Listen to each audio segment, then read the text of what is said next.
समझा टीवी से बढ़ कर के क्या है। हर घर में टीवी का वजूद, जब तक टीवी नहीं आई थी लोग साहब घरों में से कुरान की तिलावत की आवाज़ें आती थीं। यहूदियों ने कहा हम टीवी बनाएंगे, लोगों के घरों तक पहुंचाएंगे, एक दो चैनल उनके नाम के होंगे, लाखों चैनल यहूदियों नसरानियों के किरदार के चलाए जाएंगे। कभी शराब पीते हुए, कभी जना करते हुए, कभी जुआ खेलते हुए, साहब बेहयाई बुराई का दौर होगा। मॉडल गर्ल्स आएगी, लिबास दिखलाएगी, मुख्तलिफ किस्म के लिबास की नुमाइशें होंगी। नतीजा ये निकला टीवी ने कदम रखा। अब हमारी कौम की वो औरतें जो कल फजर की आजान सुनकर उठती थीं, नमाज पढ़ती थीं और बैठकर कुरान की तिलावत करती थीं, अब वो नमाज का वक्त तो भूल गईं, मगर कौन सा प्रोग्राम कब चलेगा ये उन्हें याद रहा। यहूदियों ने और तरक्की की मोबाइल फोन के जरिया। आज मोबाइल हर शख्स के पास है। उन्होंने कहा अब क्या टेंशन लेना है, अब हर जेब को ऐसा बना देंगे, कर लो दुनिया मुट्ठी में, सारी दुनिया को एक मुट्ठी में बंद कर देंगे। नतीजा क्या निकला, वो कौम, उस कौम के नौजवान जो कुरान की तिलावत सुनते करते थे, उस कौम के नौजवान जो तिजारत बंद करके मस्जिदों की तरफ दौड़ते थे, उस कौम के नौजवान साहब जो रिज़्क़ हलाल कमाते थे, उसके बाद जिहाद फी सबीलिल्लाह के लिए निकल जाते थे, उस कौम के नौजवान जो बहन की इज्जत के लिए अपनी जान देते थे, इस कौम के नौजवान जिन नौजवानों का तुर्रे इम्तियाज ये था कि उनके सामने ये बात थी हम मस्जिद के अंदर भी कुरान पढ़ेंगे, घर के अंदर भी कुरान पढ़ेंगे, ज़रूरत पड़ेगी तो नेज़े के ऊपर चढ़कर भी कुरान पढ़ेंगे। नतीजा उनका ये निकला, शराब खाने में नजर आने लगे, जुआ खाने में नजर आने लगे। बेटियां कहने लगी हमें ये लिबास पसंद नहीं, हमें ये दुपट्टा पसंद नहीं। औरतें कहने लगी हमें ये लिबास और हिजाब पसंद नहीं, वो लिबास चाहिए जो मॉडर्न गर्ल्स टीवी पे पहन करके आती है। नौजवान कहने लगे हमें ये दाढ़ी वाली माज़ल्लाह सूरत पसंद नहीं, हमें वो फ्रेंच कट दाढ़ी चाहिए जो टीवी पे एक एक्टर रख करके आता है, हमें वो लिबास चाहिए। नतीजा क्या निकला, जमाना जमाना साहब जमाना वक्त हालात बदलते गए और मुसलमानों का नजरिया बदलता गया। ऐसा बदला, ऐसा बदला, हर घर में टीवी ने कदम रखा। आज कुरान जुज़दान में बंद है। बेटियां शादी के बाद अपने ससुराल कुरान लेकर जाती हैं। मुसलमान कुरान रखने वाले बने मगर कुरान पढ़ना भूल गए। टीवी हर घर में मौजूद, हर घर में चालू, बड़ा बहुत तरक्की याफ्ता जमाना, मगर करम है बरेली के उस अहमद रजा का जिसने आज से 100 साल पहले बरेली शरीफ की टूटी हुई चटाई पे बैठकर जमाने के सामने ये फतवा दिया, टीवी देखना कल भी हराम था और आज भी हराम है। अगर पूरी दुनिया के मुसलमान आला हजरत के सिर्फ एक फतवे को मान लिए होते तो आज किसी की बेटियां बेहया नहीं होती, आज किसी का बेटा शराबी नहीं होता, आज किसी का बेटा जुआरी नहीं होता, हमारी इज्जत की धज्जियां नहीं उड़ती, हमारे घर में बेगैरती का चोला नहीं पहना जाता। साहब हमारे बच्चे नाचने वाले और आवारा किस्म के नहीं होते। हमने सिर्फ बरेली के अहमद रजा की एक बात को मान लिया होता। इसलिए मैं कहूंगा जल्द से भी कराओ, नारे भी लगाओ और बरेली के अहमद रजा के नक्शे कदम पे चल के भी दिखाओ। मगर आज हम जहां पर जीवित हैं और जिंदा हैं, बुरा मत मानिएगा, मेरी बात का गौर से सुनिएगा। आज समाज में एक रविश है ना, मुझे याद है बहुत सारी बातें हालात के साथ होती हैं। अब साहब मैं जानता हूँ मोबाइल से बचना बड़ा मुश्किल काम है, मगर आज आपने कंट्रोल नहीं किया। आला हजरत ने फतवा रज़विया शरीफ में आज से कई 100 बरस पहले लिखा कि एक ज़माना आएगा कि ऐसी मशीनें आएंगी कि इंसान यहाँ से गुफ्तगू करेगा उधर के इंसान का चेहरा नजर आ जाए। चूंकि मेरे रजा सिर्फ आलिम ही नहीं थे, आज तो एक इल्म आ जाए ना तो लोगों को बड़ा गुरूर हो जाता है, बड़ा तकब्बुर। एक साहब ने मुझसे पूछा हजरत मुरीद होने की क्या जरूरत है, मुरीद होने से क्या फायदा है? क्या मुरीद होना जरूरी है? मैं डॉक्टर हूं, दीन समझ सकता हूं। मैं इंजीनियर हूं, दीन समझ सकता हूं। मैं पढ़ा लिखा नौजवान हूं, दीन समझ सकता हूं। मैंने मैट्रिक किया है, इंटर किया है, आलिम मौलाना हूं, दीन समझ सकता हूं। क्या मुरीद होना जरूरी है? मैंने कहा, क्या मेरे रजा से भी बड़ा तू आलिम है? क्या मेरे रजा से भी ज्यादा तेरे पास इल्म है? पूछने वालों, मुरीद होना क्या जरूरी है? ये चल मेरे रजा से पूछ। 50 उलूम से ज्यादा के जानने वाले हैं, मगर अपने वालिदे गिरामी अल्लामा नकी अली खां के साथ निकल पड़े पीरे कामिल की तलाश में। जमाने को बताया आलिम बनना भी जरूरी है और पीरे कामिल के दामन को हाथों से थामना भी जरूरी है। नहीं है। असल में इंसान आजकल सिर्फ अपनी मकसद के लिए काम करता है। समझ रहे हैं मेरी बात? अपनी मकसद के लिए, अपने मकसद के लिए। मुरीद भी होता है ना तो पूरे इलाके में चर्चा, आला हजरत के खानवादे के शहजादे आए हैं, आला हजरत की नस्ल वाले आए हैं, बरेली शरीफ से पीर साहब आए हैं, चलो मुरीद हो जाओ। और आजकल इस स्टेज पर ऐसे खतीबों की भी कमी नहीं है जो सिर्फ यही सुनाते हैं कि मेरे गौस ने मुर्दे को जिंदा कर दिया। तो मेरे गौस ने बेशक मुर्दे को जिंदा कर दिया। अब आने वाला यह समझता है कि मैं जिससे मुरीद हो जाऊं वो भी वही करे जो सरकारे गौस ने किया है। तो मैं कहूंगा ना, ये भूल जा। मेरे इमाम ने कहा, वाह क्या मर्तबा ए गौस है बाला तेरा, ऊंचे ऊंचों के सरों से है कदम आला तेरा, सर भला कोई क्या जाने है कैसा तेरा, औलिया मलते हैं आंखें वो है तलवा तेरा। तुमने सिर्फ ख्वाजा गरीब नवाज की चौखट को देखा है, लेकिन ये भूल गए। आज आए, आज मुरीद हुए, सिलसिले रज़विया में दाखिल हुए। अल्लामा सिमनानी मियाँ ने कहा, कहो मैंने अपना हाथ गौसे आजम के हाथ में दिया, दे दिया। एक हफ्ता बाद अल्लामा सिराज ताबानी साहब से मिला, कहा हुजूर मुरीद हुए 1 हफ्ता हो गया, अब तक कोई फायदा नहीं हो रहा। 1 साल बाद अब सोचेगा पीर का ऐसा फैज जारी हो कि साहब सारी दुनिया मुट्ठी में हो जाए।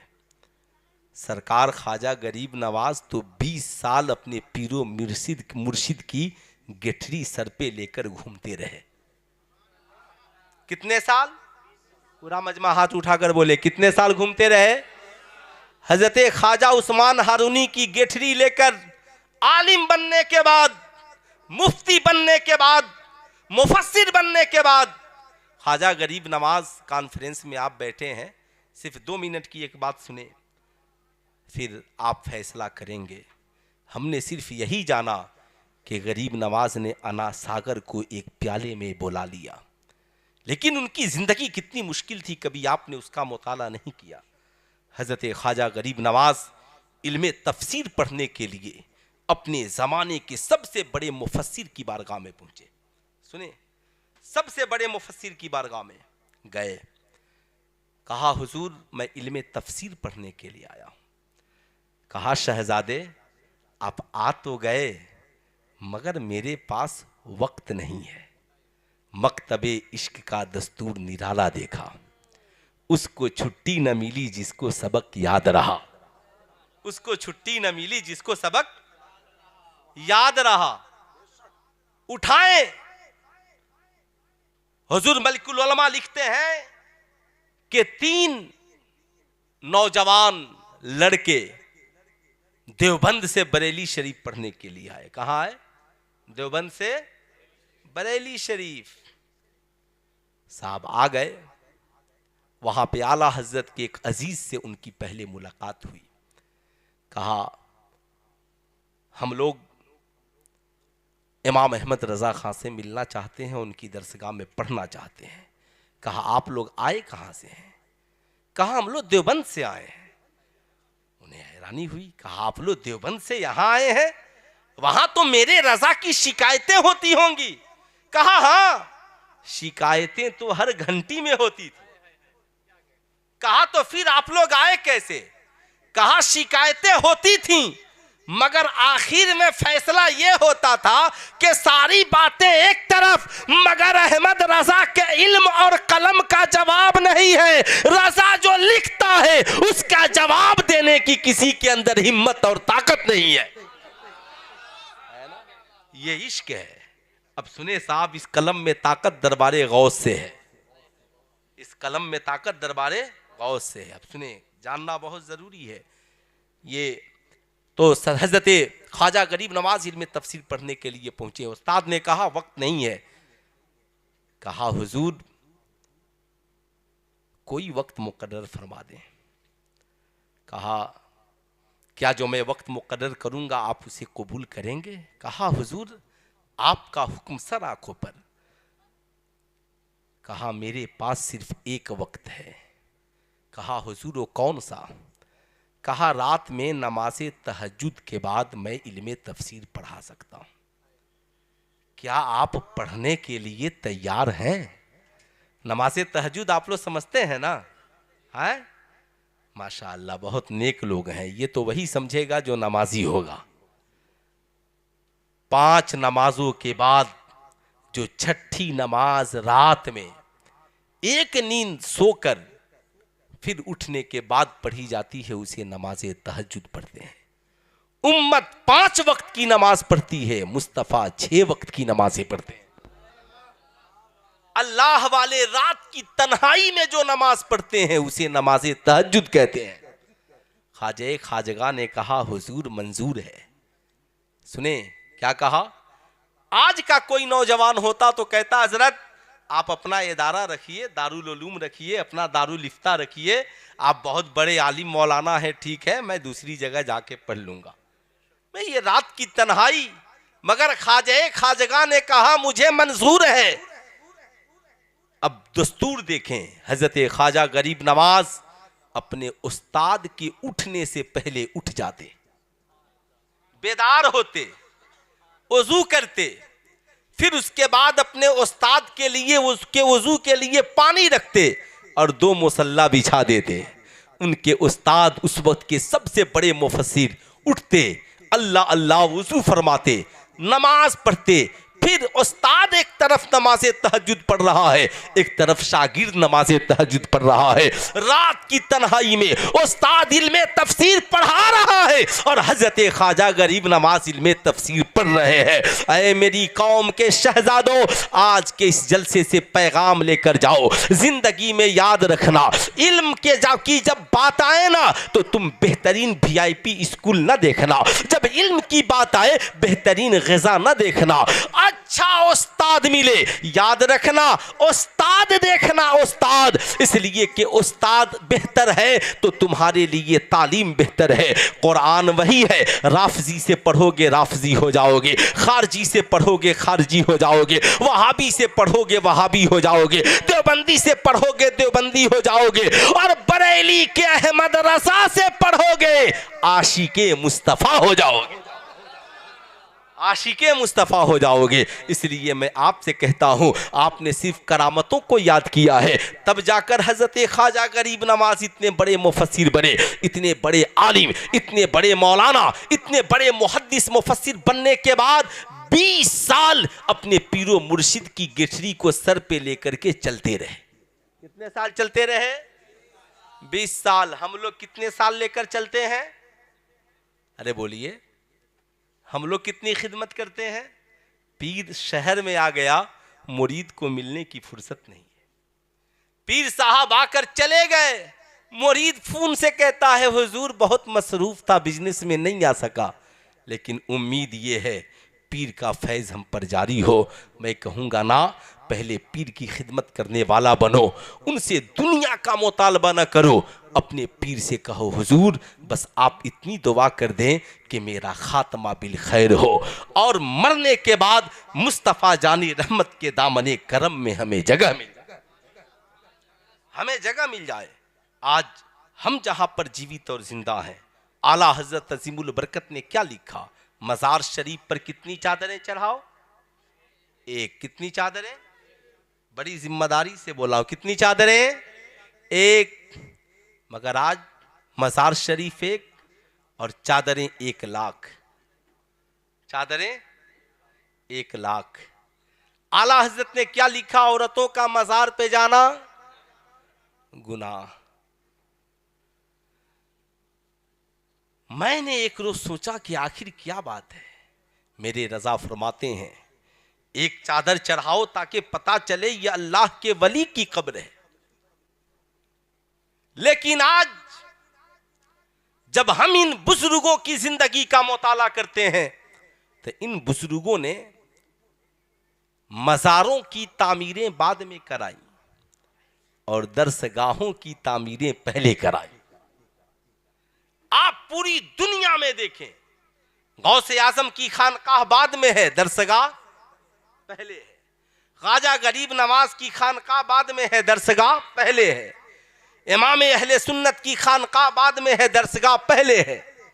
मैं इसे बहुत ऊंचा नहीं ले जाना चाहता, बताने का मकसद ये है, ये अल्लाह वाले जानते थे अगर सिर्फ मज़ारों की तामीर हो तो मजाविर ज़्यादा पैदा होंगे, मोमबत्ती बेचेंगे, अगरबत्ती बेचेंगे, चादरें बेचेंगे, जिनके पास जो हो वो बेचेंगे। इसलिए इन्होंने दरसगाहों का क़याम किया ताकि मजाविर नहीं, कौम को आलिम पैदा करके दिए जाए, कौम को मुहद्दिस पैदा करके दिए जाए, कौम को मुफक्किर पैदा करके दिए जाए, ताकि ये मज़ारों पे जाकर चादरें बेचने वाले न बने बल्कि बुजुर्गों के मिशन का काम करने वाले भी बने और बुजुर्गों की अजमत और चादर की हिफाजत करने वाले भी बने।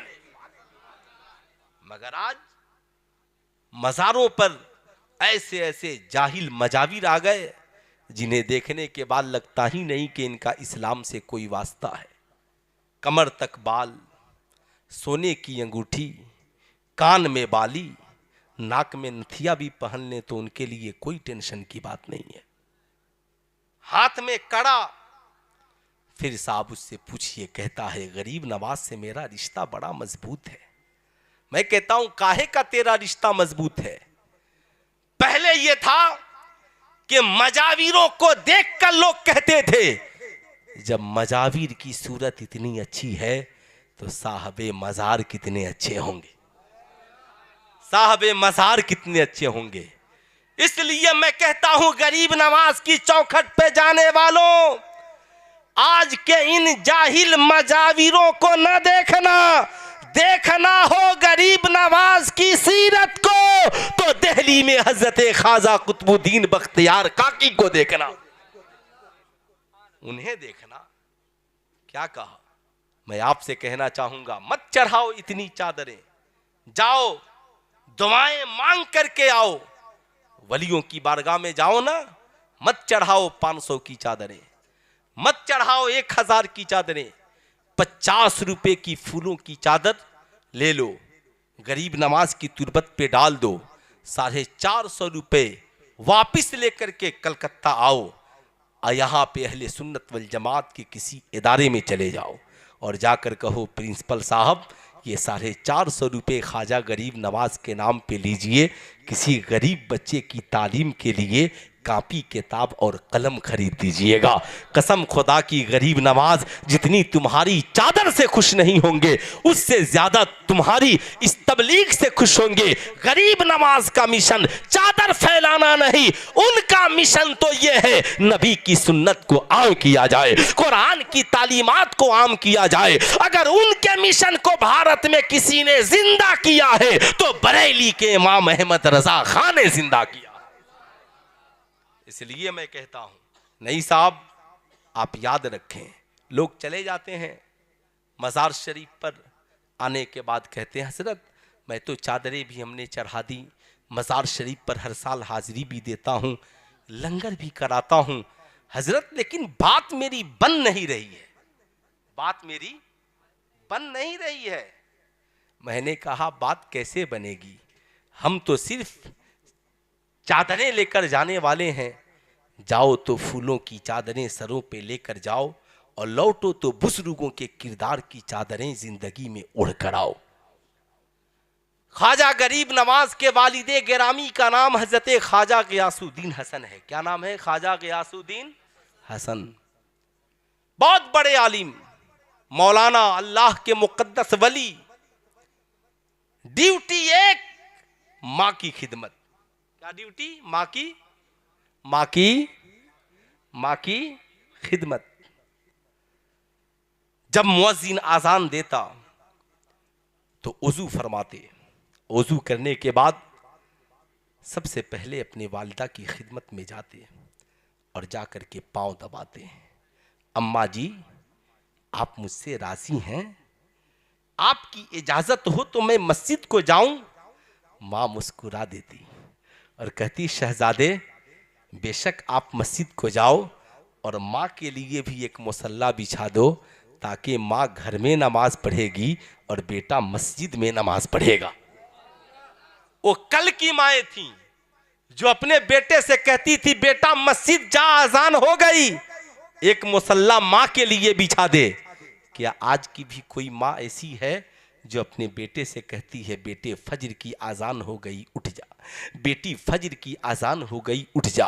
क्या कोई शौहर बीवी से कह सकता है आज कि मेरी बेगम शरीक हयात, उठ जा, फजर की आज़ान हो गई?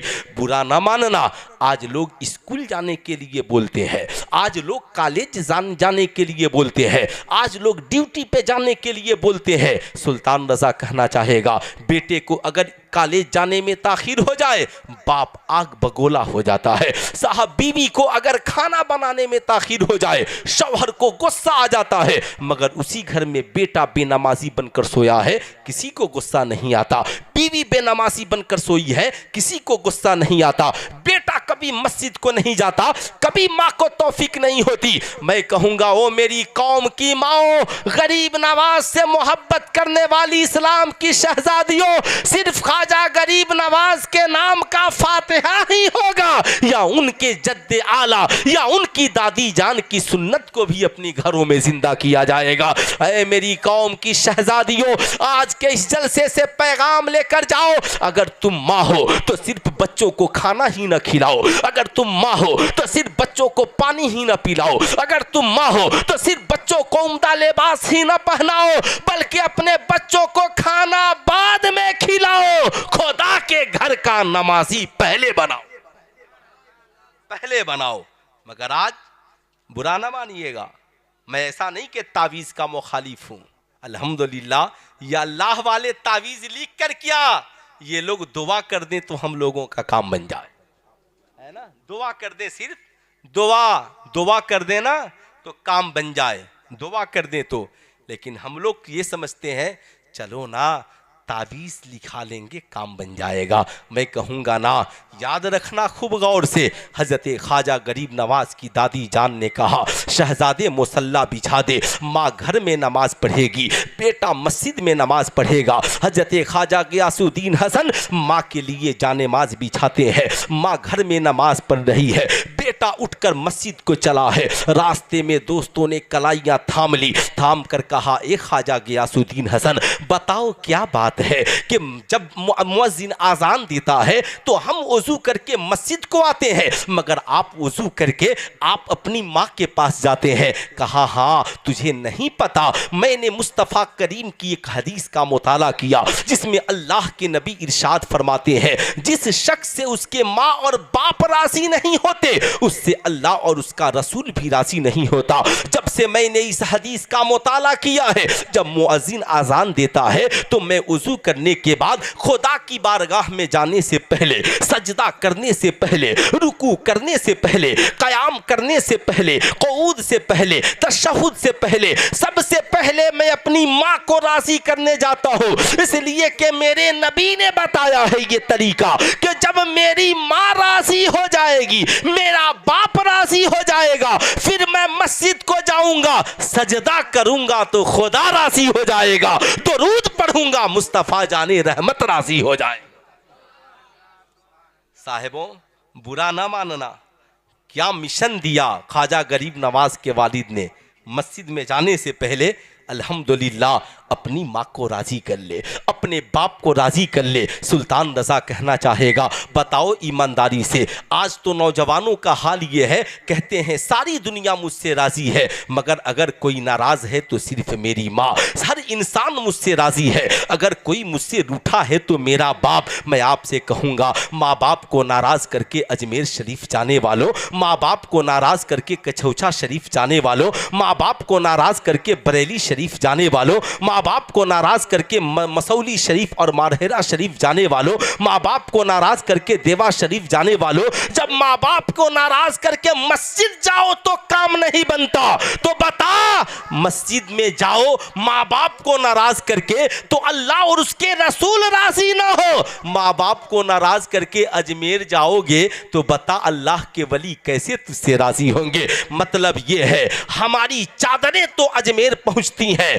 मगर माँ बाप की दुआएं अजमेर शरीफ नहीं पहुंचती हैं। हमारी चादरें तो बरेली शरीफ पहुंचती हैं मगर माँ बाप की दुआएं नहीं पहुंचती हैं। इसलिए मेरी कौम के शहजादों, आज के जलसे से पैगाम लेकर जाओ, चाहते हो तुम्हारी नमाजें मकबूल हो, चाहते हो तुम्हारी चादरें मकबूल हो, चाहते हो गौसो ख्वाजा और रजा के दर पर तुम्हारी दुआएं जाओ मांगो तो उनके वसीले से तुम्हारी दुआएं मकबूल हो, तो जिंदगी में याद रखना, माँ बाप को नाराज करके ना खुदा की बारगाह में जाना, ना खुदा वालों की बारगाह में जाना।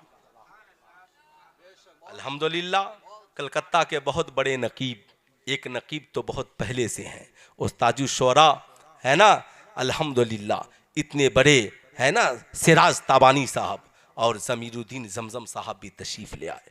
मैं बहुत ज़्यादा वक्त लेना नहीं चाहता, हुजूर वाला तशरीफ़ रखते हैं। इन साहब ये वो लोग हैं जिनके पास इल्मी फैज़ान भी है, जिनके घरों में वलायत भी है, जिनके पास इल्मी विरासत भी है। जहाँ सारी चीज़ें मौजूद हों वहाँ हम लोगों की क्या हैसियत। लेकिन आपने ऐसे वक्त में खड़ा ही किया मुझे कि मैं बोलूँ तो क्या बोलूँ। ज़रा एक बार पूरा मजमा मिलकर मोहब्बत से बोल दें सुबहान अल्लाह, एक बार और ज़रा मोहब्बत से बोले अल्हम्दुलिल्लाह। आज हमारी कौम के नौजवान ये समझते हैं माँ बाप नाराज़ हैं, कोई बात नहीं, मेरा पीर मुझसे राज़ी हो जाए। मैं कहूँगा माँ बाप को नाराज़ करके पीरो मुर्शिद को राज़ी करने की कोशिश न करना, ये तुम्हारी भूल है। याद रखना, हज़रत बायज़ीद बुस्तामी से किसी ने पूछा, हुजूर आप अल्लाह के वली कैसे बने? कहा, मैं माँ की दुआओं ने मुझे अल्लाह का वली बना दिया है। आज मार्केट में एक बुराई बहुत बड़ी है, दाग हुए के मीर हुए, सब एक ही जुल्फ के असीर हुए। आज समाज में ये बुराई इस कदर आम है, हर नौजवान पढ़ा लिखा या जाहिल जब कमाता है, जवानी की दहलीज पर पहुंचता है, ये समझता है कि मैं जो कमा रहा हूं ये मेरा है। पढ़ी लिखी घर की बहुएं ये समझती हैं मेरा शौहर जो कमा रहा है ये सब मेरा है। अब हालात इतने बदल गए कि आजकल पढ़ी लिखी बहुएं जब घर में आती हैं तो शौहर से कहती हैं, बताओ सास ससुर की खिदमत कुरान की किस आयत से साबित है? अब बेचारा ये नौजवान कुरान का कितना मुताला किया है कि बताएगा। आज जब बात पर्दे की आती है, एक जगह मैंने तकरीर में कह दिया कि साहबों याद रखना, आज मज़ारों पर चादरें बढ़ गई हैं और बेटियों के सरों से दुपट्टा उतर गया है। याद रखें, बेटियों के सरों पे आपने अपनी औलादों को बुजुर्गों की तुरबत पे चादरें चढ़ाना सिखा दिया, मगर बेटियों के सरों पे दुपट्टा ओढ़ाना कौन सिखाएगा? साहब, अब एक बेटी थी, उसने अपने बाप से कहा, मैं आज हिजाब बांध कर कॉलेज में गई थी, मेरी सहेलियों ने मेरा बहुत मजाक उड़ाया। किस बात का मजाक उड़ाया? कहा, वो कह रही थी तुम ओल्ड मॉडल हो, पुराने ख्यालात की लड़की हो, पुराने जमाने की लड़की हो, ये बड़ा पुराना फैशन लेकर आई हो। हमें देखो, हम हर रोज न्यू फैशन का लिबास पहनते हैं, न्यू मॉडल का लिबास पहनते हैं, हमारे पास हर रोज नए नए लिबास हैं। बेचारा बाप मुरझाया हुआ मेरे पास फोन किया, कहा हजरत मेरी बेटी तो आज बहुत रो रही है। ऐसे ऐसे मामलात हैं। मैं कहता हूं इस्लाम की शहजादियों, घबराने की जरूरत नहीं है। जब तू इस्लाम पे अमल करेगी ना, शैतान गैरों के जरिया तुझे वरगलाएगा। उन गैरों के जरिया तुझे बरगलाएगा। टेंशन लेने की जरूरत नहीं है। कॉलेज की तेरी सहेलियां तुझे ओल्ड मॉडल कहती हैं, कहने दे। उन जालिमा लड़कियों से कहना ठीक है मैं ओल्ड मॉडल हूं, तुम बहुत न्यू फैशन वाली हो। कल के गरीब थे, जब कपड़ा फटता था तो पेवंद लगाकर पहनते थे। या आज के अमीर हैं जो पैसों से फटा हुआ कपड़ा खरीद कर पहनते हैं। जाकर कहना ओ न्यू मॉडल लड़कियों, ये जीन्स फाड़ कर चुस्त लिबास पहनकर अपना सीना और जिस्म जमाने को दिखाना तुझे मुबारक हो। और फटे हुए दुपट्टे में 72 पेबंद लगाकर अपने बालों की सियाही की हिफाजत करना सैयदा खातूने जन्नत की सुन्नत हम इस्लाम की बेटियों को मुबारक। ये पैगाम कौन देगा? बहुत अच्छा पैगाम था, किसी ने नारा नहीं लगाया। क्यों नारा नहीं लगाया? क्या ये पूछने की जरूरत है? हो सकता है आपको बात समझ में नहीं आई हो, लेकिन मैं इस बात का ख्वाहिशमंद नहीं कि आप नारा लगाएं। मैंने यूं ही कह दिया। इसे याद रखें, अपनी बेटियों को ये बताना होगा। सिर्फ आप फातिहा कराएं, सुभान अल्लाह, ये हमारा तरीका है, ये हमारा सलीका है। बुजुर्गों से इसके जरिया रिश्ता मजबूत होता है। मगर जब आप फातिहे के लिए बैठें, साहब हम 11वीं शरीफ मनाते हैं, हम ख्वाजा की छठी मनाते हैं, हम इमाम अहमद रजा का उर्स मनाते हैं। आप अपने घर में अपनी औलादों को लेकर के बैठें, हजरत गौसे आजम की जब की महफिल सजाएं, साहब फातिहे की ही महफिल अपने घर में खुद बैठाएं। छोटे छोटे अपने बच्चों से कहें, ओ मेरे शहजादों, तुझे पता है आज हम जिस बड़े पीर दस्तगीर के नाम का फातिहा करने जा रहे हैं, उनकी शान ये है, जमाना दुनिया में आकर कुरान पढ़ता है, उन्होंने माँ के पेट में ही कुरान याद कर लिया। अब ये छोटे छोटे बच्चे हैं ना, इन बच्चों को साहब अजूबा बातें सुनने में बहुत लुत्फ आता है। ये बच्चे हैं छोटे छोटे, आजकल जितने छोटे बच्चे हैं ना, आप एक बार इनसे कहेंगे मछली जल की रानी है, जीवन इसका पानी है, फौरन सुनाने लगेंगे। लेकिन हमने अपनी औलादों को कभी नहीं बताया कि बेटा मछली और पानी का जो रिश्ता है, कि अगर मछली को पानी से अलग कर दो तो मछली मर जाएगी। ये छोटे छोटे बच्चे जानते हैं। ठीक यही रिश्ता आज से 1400 बरस, 1450 बरस पहले आमेना के लाल ने मुसलमानों को मस्जिद के हवाले से समझाया था और कहा था, याद रखना, अल मोमिनो फिल मस्जिद कसमको फिल माँ। मोमिन का रिश्ता मस्जिद से ऐसे है जैसे मछली का रिश्ता पानी से है। मछली पानी के बगैर जिंदा नहीं रह सकती और मोमिन मस्जिद के बगैर जिंदा नहीं रह सकता।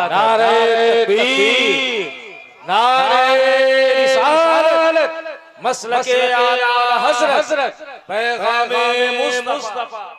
लेकिन कौन इधर ज़हन दौड़ाएगा? हमारे बच्चे समझते हैं सारा लुत्फ इसी पोएम में है, सारा मज़ा इसी में है। मैं कहूँगा हमने अपने बच्चों को नहीं बताया। क्या कहा मेरे रज़ा ने? उन्हें जाना, उन्हें माना, न रखा गैर से काम, लिल्लाहिल हम्द में दुनिया से मुसलमान गया। जब आप अपने छोटे छोटे बच्चों को बताएंगे कि सरकार बड़े पीर दस्तगीर तो पेट में ही हाफिज़े कुरान बन गए, तो कहेंगे भला पेट में कोई कैसे कुरान पढ़ेगा? अब हमारी माँ उसे बताए नहीं, उनकी वालिदा हाफिज़े कुरान थी, बड़ी नेक थी, अल्लाह की वलिया थी। जब वो पेट में थे उनकी माँ रोजाना कुरान की तिलावत करती थी और सरकार बड़े पीर दस्तगीर उसे सुनकर याद कर लेते थे। साहब तब हमारे बच्चे कहेंगे, अम्मा अगर हम भी याद करना चाहें तो? तब हमारी कौम की माँ कहे, बेटा टेंशन न ले, क्या हुआ, वक्त अभी हाथ से नहीं गया, आज के बाद बस एक काम कर, फजर की नमाज के लिए मैं भी उठूं, तू भी उठ, फजर की नमाज पढ़ के आना, मैं कुरान सुनाती जाऊंगी, तुम भी याद करते जाना। बेटा पूरा कुरान नहीं याद करा सकती, मगर अम्मा पारा तो याद करा सकती हो, सूरह फातिहा तो याद करा सकती हो, सूरह इखलास तो याद करा सकती हो। ऐ मेरी कौम के शहजादों, बताने की ज़रूरत है। हम अपनी औलादों को बताते कहाँ है? यही वजह है आज हमारी औलादें नाफरमान हो रही है। आज पढ़ा लिखा हर नौजवान समझता है मैंने बिजनेस से जो कमाया वो मेरा है। मेरी बीवी ये समझती है कि साहब मेरा शौहर जो कमा रहा है ये मेरा है। हर बेटा बाप की बिल्डिंग को कहता है ये मेरी हवेली है। हर बेटा बाप की जमीन को कहता है ये मेरी जमीन है, मगर कोई बाप औलाद के मकान को कभी नहीं कहता कि ये मेरा मकान है। कहता है? नहीं कहता। कहता मेरे बेटे का मकान है। बूढ़े चचाओं से पूछो ना, ये भी समझते हैं शायद मेरा बेटा जो कमा रहा है उसी का है। आजकल बहुएं कहती हैं अपने शौहर से, अपनी सास से, सुना है अगर मेरा शौहर नहीं कमाता तो सबका हाल बुरा हो जाता।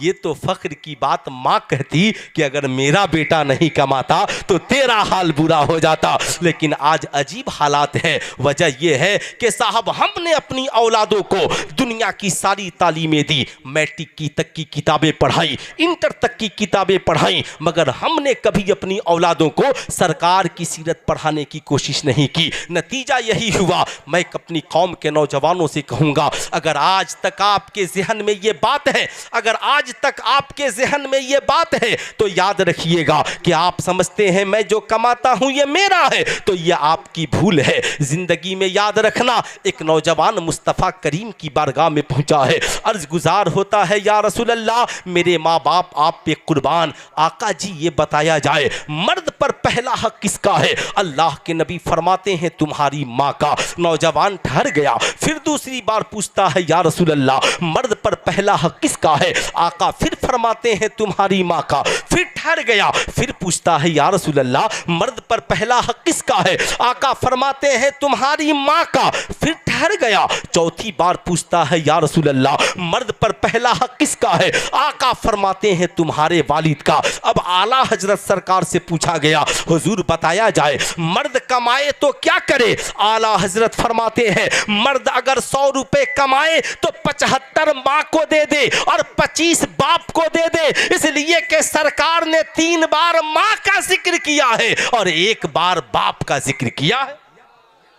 1 बार बाप का जिक्र किया है। हम लोग आला हजरत वाले हैं ना। मैं आपसे कहना चाहूंगा ईमान भी दुरुस्त हो, अकीदा भी दुरुस्त हो, आमाल भी दुरुस्त हो। ऐ मेरी कौम के नौजवान, आज के इस जलसे से पैगाम लेकर जा कि मर्द की कमाई पे पहला हक हमारी माँ का है। किसका है? पूरा मजमा हाथ उठाकर बोले किसका है? जोर से बोले किसका है? माँ का। फिर वालिद का। याद रखना, अब आला हजरत सरकार से पूछा गया हुजूर बताया जाए माँ का रुतबा बड़ा है या बाप का रुतबा? आला हजरत सरकार फरमाते हैं मोहब्बत माँ से ज्यादा करो और अदब बाप का ज्यादा करो, इसलिए कि बाप तेरा भी हाकिम है, तुम्हारी माँ का भी हाकिम है। ऐ मेरी कौम के शहजादों, मगर आज अफसोस है, आज हम कमाते हैं मगर हमने तो कभी माँ को नहीं पूछा, हमने तो कभी बाप को नहीं पूछा। रमजान का मुबारक महीना आता है, बूढ़ी माँ बेटे को फोन करती है बेटा ईद आने वाली है, जरा कुछ पैसा भेज दे, तेरे अब्बा के लिए कुछ दवाइयाँ भी लेनी है, तेरी एक बहन गरीब है उसके घर कुछ तोहफे तहाइफ भी भेजने हैं। आज का जालिम बेटा कहता है अम्मा फोन रख दे, फोन रख दे, अपनी बीवी बच्चों से बचेगा तब ना तेरे लिए भेजेंगे। सुल्तान रजा कहना चाहेगा अरे मेरी कौम के शहजादों, क्या तुम्हें यही तुमने यही तालीम हासिल किया है? नहीं नहीं, आज ज़हन को साफ करके जाना। जिंदगी में कभी ये न कहना अम्मा बचेगा तो हम तेरे लिए लेकर के तेरे लिए भेजेंगे। बता तेरी माँ ने रोटियां बनाई थी, क्या कभी तेरी माँ ने कहा था बेटा रोटियां बचेंगी तो तू खा लेना? तेरे बाप ने पैसा कमाया था, क्या कभी तेरे बाप ने कहा था बेटा तनख्वाह मिली है पहले मैं अपनी जरूरत पूरी करूंगा फिर बचेगा तो तू अपनी जरूरत पूरी करना? ना, बल्कि तेरी माँ ने कहा था बेटा खाना बन गया है, तू भागा फिरता था, माँ पकड़ के लाती थी बेटा जितनी तबीयत है तू खा ले, जब तू खा लेगा बचेगा तो तेरी माँ खाएगी। तेरे बाप ने कहा था बेटा तनख्वाह मिल गई है, जा कॉलेज का फी भर दे, जाके ट्यूशन का फी भर दे, अपनी जरूरत की चीजें ले ले। तेरा बाप फटा हुआ कपड़ा पहनकर भी कंपनी में काम करने चला जाएगा, तेरे बाप को इस बात की फिक्र नहीं। तेरे बाप ने कहा था बेटा जो बनना है बन, डॉक्टर बनना चाहता है, टेंशन ना ले, जब तक तेरा बाप जिंदा है जरूरत पड़ी तो जमीन बेचकर पढ़ाएगा। तेरी माँ ने कहा था जरूरत पड़ी तो मैं जेवरात गिरवी रखकर तुझे पढ़ाऊंगी। बेटा कदम पीछे ना हटाना।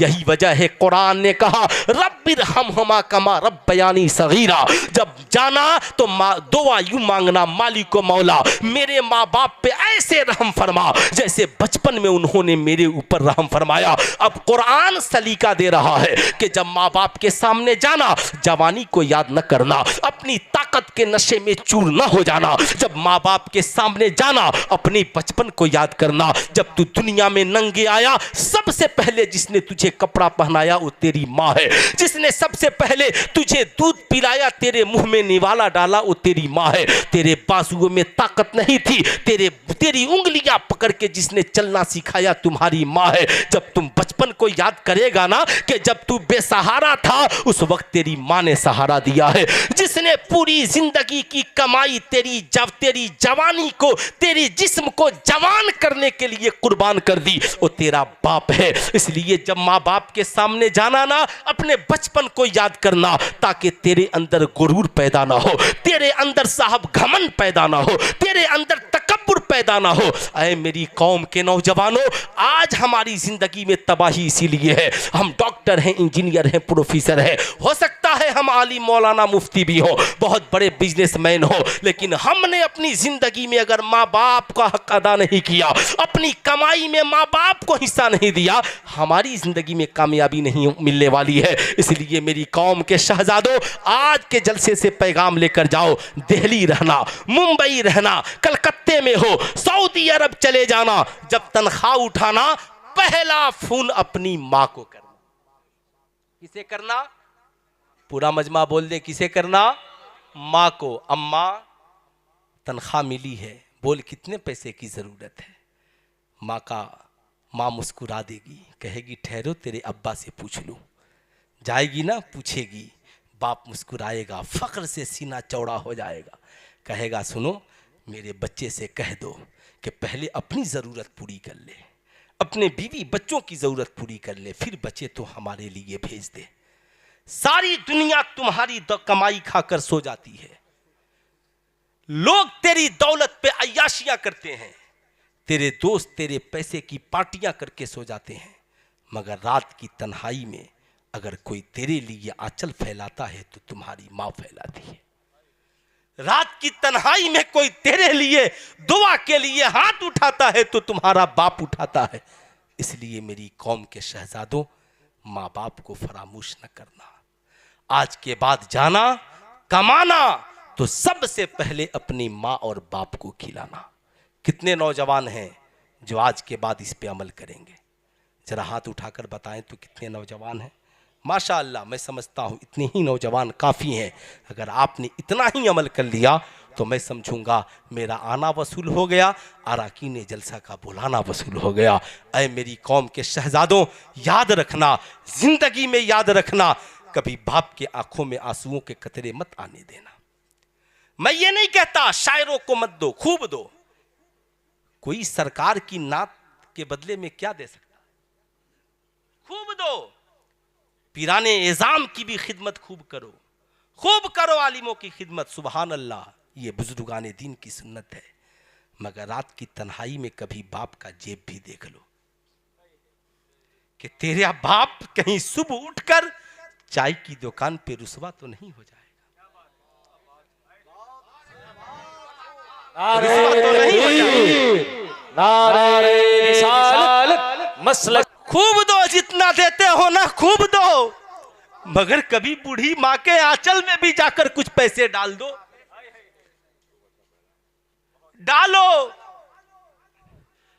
जानते हो जिस दिन तूने ऐसा किया ना, तूने अपने बाप का जेब भर दिया ना, तेरा बाप एक दुआ कर देगा, फिर तेरी पूरी जिंदगी अमीरी से भर जाएगी,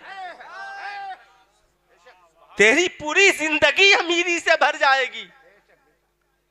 मेरी कौम के शहजादों, याद रखना, ऐसा ना हो कि सिर्फ हम जज्बात में बह जाएं, ना, जिंदगी को पाकीज़ा बनाओ। कैसे हैं वो नौजवान जो दुनिया में भी माँ बाप को तकलीफ देते हैं, सरकार को भी तकलीफ देते हैं और मरने के बाद भी, है ना। मेरे भाई क्या शानदार नात पढ़ते हैं, है ना। मोहम्मद अली फैजी साहब, हम लोग मदीना शरीफ वगैरह में भी रहे, क्या शानदार, तबीयत खुश हो जाती है। लेकिन सरकार के सामने हम कौन सी सूरत लेकर जाएंगे, कौन सा चेहरा लेकर जाएंगे। सरकार हमें देखते हैं कि नहीं देखते हैं? अरे बोले, देखते हैं कि नहीं देखते हैं? बता मेरी कौम का नौजवान, तू शराब पिए, मेरी कौम का नौजवान चरस, अफीम और गांजा पिए, याद रखना गोलियों से इंसान एक बार मरता है। किसी को गोली मार दो ना तो एक बार मरेगा, मगर हजरत अल्लामा सिमनानी मियाँ के अगर 100 मुरीद हैं, कोई आकर कह दे चुपके से कान में, हुजूर आपका मुरीद फला शराब खाने में मिला था, बता पीर के दिल पे क्या गुजरेगी। सुन, तू जाकर चरस पीता है, स्मोकिंग करता है, अगर मोहल्ले के किसी नौजवान ने तेरी माँ से आकर कहा होगा ना कि तेरे बेटे को फला जगह स्मोकिंग करते देखा था, तेरी माँ की मौत, जिस्म से रूह बाद में निकलेगी, मगर तेरी माँ बेमौत मर जाती है। अगर हमारा किरदार और कैरेक्टर गंदा हो गया, साहब मेरे माँ बाप रात की तन्हाई में हर रोज मरते हैं, हर रोज, हर रोज। मेराज की शब है, आका तशरीफ ले गए, जिब्रील अमीन ने प्याला पेश किया, आका ने दूध को पिया, शराब को ठुकरा दिया। मैं ये नहीं कहता कि वो शराबे तोहूरा था या कौन शराब था, मगर इमाम गजाली ने और अल्लामा अब्दुल मुस्तफ़ा आज़मी ने उसके बाद के जो जुमले नकल किए हैं वो ये हैं कि हुजूर आपने फितरत को अख्तियार किया है। अगर आप शराब पी लेते या अगर आप फितरत को अख्तियार न करते तो आपकी उम्मत गुमराह हो जाती। मेरी कौम के शहजादों याद रखना, सरकार ने ठुकरा दिया। सरकार ने फरमाया याद रखना, इस्लाम में शराब पीना कल भी हराम था और आज भी, जोर से बोले, आज भी हराम है। जगह जगह आप देखे होंगे सड़क किनारे, भारत में 1.5 लाख तलाकें सिर्फ इसलिए हुई कि उन औरतों के शौहर शराबी थे। सड़क पे किनारे किनारे तख्तियां लगी रहती हैं, शराब पीकर गाड़ी चलाना मना है ना। तख्तियां लगी रहती हैं, दिल्ली, मुंबई, कलकत्ता, सब जगह देखे। क्यों साहब? इसलिए गाड़ी चलाने वाला शराब पिएगा, गाड़ी में बैठने वालों की जान चली जाएगी। ऐ मेरी कौम के नौजवान, अगर गाड़ी चलाने वाला शराबी हो जाए तो गाड़ी में बैठने वाले की जान को खतरा है। अगर मेरी कौम का नौजवान शराबी हो जाए तो इस कौम के लिए खतरा है। याद रखना, अगर घर का नौजवान शराबी हो जाए तो फिर माँ का क्या होगा, बाप का क्या होगा, भाई बहन का क्या होगा, पड़ोस रिश्तेदारों का क्या होगा। ऐ मेरी कौम के नौजवानों, आज के इस जलसे से इरादा करके जाओ। तुम बड़ी वीआईपी पार्टियों में जाते हो, दोस्तों के बर्थडे पार्टियों में जाते हो, एनुअल फंक्शन में जाते हो, शादी की सालगिरह मनाते हो। माज़अल्लाह तेरा अगर कोई साथी तुझसे कहता है चल आज शराब की पार्टी करते हैं, कहना ना ना ना, मैं दूध पी सकता हूँ, मैं शहद पी सकता हूँ, मैं शरबत पी सकता हूँ, मैं बिरयानी मुर्ग मुसल्लम खा सकता हूँ, मैं चाय पी सकता हूँ, मगर जिंदगी में कभी शराब नहीं पी सकता। कहेगा क्यों? तुझे मेरी दोस्ती का वास्ता, कहना तू मेरा दोस्त बाद में है, मैं मुस्तफा जाने रहमत का गुलाम पहले हूँ। मेरे आका ने आज से 1450 बरस पहले मना फरमाया, इस्लाम में शराब पीना कल भी हराम था और शराब पीना आज भी। क्यों? इसलिए कि शराब तमाम बुराइयों की जड़ है, इसलिए शराब न पीना, चरस न पीना, अफीम न पीना, गांजा न पीना, स्मोकिंग न करना। आजकल नौजवानों का स्टाइल चला हुआ है, एक हाथ में सिगरेट, एक हाथ में पेप्सी कोको कोला, एक हाथ में सिगरेट, एक हाथ में चाय। मैं ये नहीं कहता कि सिगरेट पीना, समझ रहे हैं ना, सिगरेट पीना मना है, गुनाह है, नहीं, लेकिन मैं आपसे ये जरूर कहता हूं कि ये अदब के खिलाफ है। बाअदब बनिए, बड़ों का एहतराम कीजिए, छिछोरापन वाला किरदार मत अपनाइए, किरदार ऐसा पेश कीजिए एयरपोर्ट पे हो, पानी मिल जाए वहीं बैठकर पी लीजिए, जमाना आपको देखकर कहे ये गुलाम ऐसे हैं, कहीं हो मगर सरकार की सुन्नत को जिंदा करने वाले हैं। उन आवारा लोगों की तरह मत बनिए साहब जो ये समझते हैं हमारा जिस्म हमारी मर्जी, हम अपनी मर्जी से जिंदगी जिएंगे, हम किसी मौलवी मौलाना के कहने पर जिंदगी क्यों जिएंगे, हम किसी मौलवी मौलाना के कहने पर जिंदगी क्यों गुजारेंगे। हमारी मर्जी हम कान में बाली पहने, हमारी मर्जी हम हाथ में कड़ा पहने, मेरी मर्जी हम बाल बढ़ा करके चोटियां लगा ले। सुल्तान रजा कहना चाहेगा, औरतें भी कहती हैं मेरी मर्जी हम दुपट्टा ओढ़े, किसी मौलवी मौलाना का क्या जाता है। मैं कहूंगा टेंशन न लो, बड़ा गुरूर है तुझे अपने जिस्म पर। याद रखना सरकार ने फरमाया मन तशब्बह बिकौमिन फहुव मिनहुम, जो जिस कौम से मुशाबिहत करेगा उसका अंजाम उसी के साथ होगा। इसलिए याद रखना कड़ा पहनना सिखों का तरीका है, फ्रेंच कट दाढ़ी रखना यहूदियों का तरीका है, बाल बढ़ा करके चोटी लगाना ये नचनिया और भजनिया का तरीका है।